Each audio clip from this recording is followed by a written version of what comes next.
আমাদের সমাজে দেখা যায় যে গভীর রাত পর্যন্ত ওয়াজ মাহফিল চলে। এখানেও তো মানে উচ্চস্বরে মাইক বাজানো হয়, তো এই বিষয়ে কিছু বলেন। অনেকে দীর্ঘ রাত পর্যন্ত, রাত 1টা 2টা পর্যন্ত ওয়াজ মাহফিল করে থাকে। ওয়াজ মাহফিল করা অবশ্যই একটি ভালো কাজ, সওয়াবের কাজ।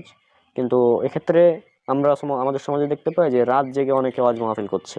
রাত জেগে রাত 1টা 1:30 2টা বেজে যাচ্ছে, এতক্ষণ ধরে তারা ওয়াজ মাহফিল করছে, এবং পরবর্তীতে দেখা যাচ্ছে যে ফজরের নামাজই তারা পড়ছে না। তাহলে ওয়াজ মাহফিলের কোনো উদ্দেশ্য পূরণই হলো না। কারণ সলাৎ হচ্ছে সবচেয়ে গুরুত্বপূর্ণ ইবাদত। তো ওয়াজ শুনতে গিয়ে সেই ইবাদতটাই বাতিল হয়ে গেল, তাহলে কোনো লাভ হলো? কোনো লাভ হচ্ছে না।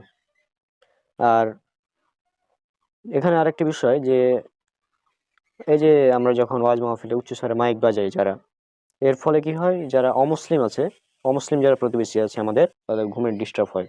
এবং উচ্চস্বরে মাইক বাজানোর ফলে যারা বৃদ্ধ আছে, যাদের হার্টের প্রবলেম আছে, তাদের এই বিষয়টা সমস্যা হয়। হ্যাঁ, শুধু অমুসলিম না, মুসলিমদের মধ্যেও অনেকেই আছে যারা অসুস্থ, যাদের ঘুমের প্রয়োজন। হুম। সেক্ষেত্রেও তারা কিন্তু ঘুমাতে ঘুমাতে পারছে না, শুধুমাত্র উচ্চস্বরে মাইকের কারণে। তো এখানে আমরা যেটা করতে পারি সেটা হচ্ছে যে ওয়াজের জন্য আমরা একটা নির্দিষ্ট টাইম লিমিট করে দিতে পারি, যে এসা পর থেকে নিয়ে 1 ঘন্টা পর্যন্ত আমরা হয়তো ওয়াজ করবো, তারপরে শেষ, অর্থাৎ রাত 10টার মধ্যে কমপ্লিট, 11টার মধ্যে কমপ্লিট, ক্লোজ, অল ক্লোজ, এভাবে করলে ভালো হবে।